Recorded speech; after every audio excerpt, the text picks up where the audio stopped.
Okay, imagine this, you're a 19-year-old winger stepping onto the pitch in a high-stakes preseason match, replacing a proven goalscorer.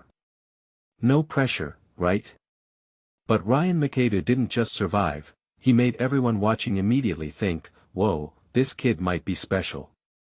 Let me unpack why this single 45-minute performance has football fans buzzing, and why I believe this could be the start of something bigger for Manchester City's academy system. First off, let's talk about that moment when McAidoo hit the post. On paper, it's just a shot that didn't go in. But here's what stood out to me, the calmness under pressure. Most young players in that situation either panic or force it.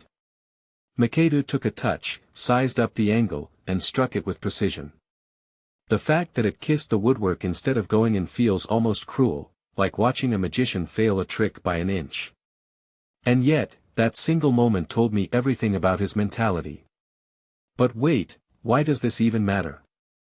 Because City's youth policy feels like a litmus test for modern football philosophy. Think about Foden, Palmer, O'Reilly, they're not just success stories, they're statements. Every time a club integrates academy talent, it's sending a message, we don't just buy stars, we create them. McAidoo's performance wasn't just a personal win, it was a referendum on City's entire developmental approach.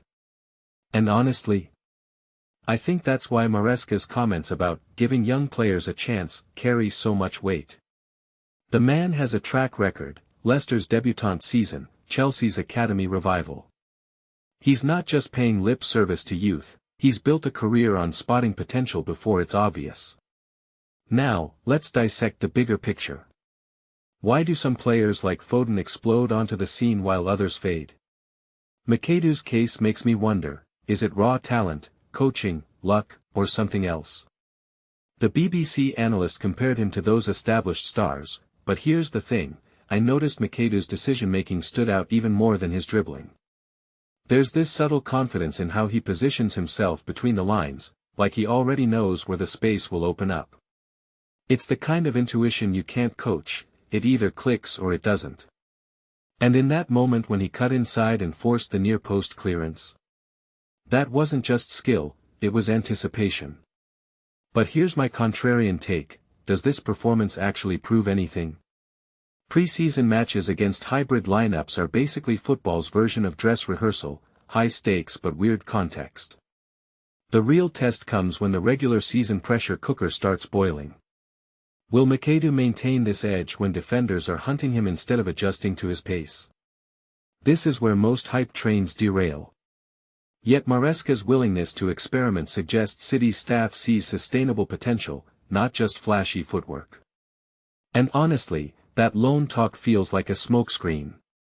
When a manager with Maresca's pedigree says, we'll make the right decision, what he's really signaling is, we're invested in his growth, not just his stats. Let me leave you with this thought, McAidoo's journey mirrors a larger shift in how elite clubs approach talent. 5 years ago, buying finished products was the shortcut to success. Now, there's a quiet arms race happening in academies. Producing your own stars isn't just cost-effective, it's a branding tool, a morale booster, a tactical advantage. So when McAidoo gets on the ball and the crowd leans forward instinctively, that's not just excitement for a single player. It's the thrill of watching a system work exactly as designed. What does that mean for football's future? Drop your takes below, because I get the feeling we're witnessing the start of something we'll talk about for years.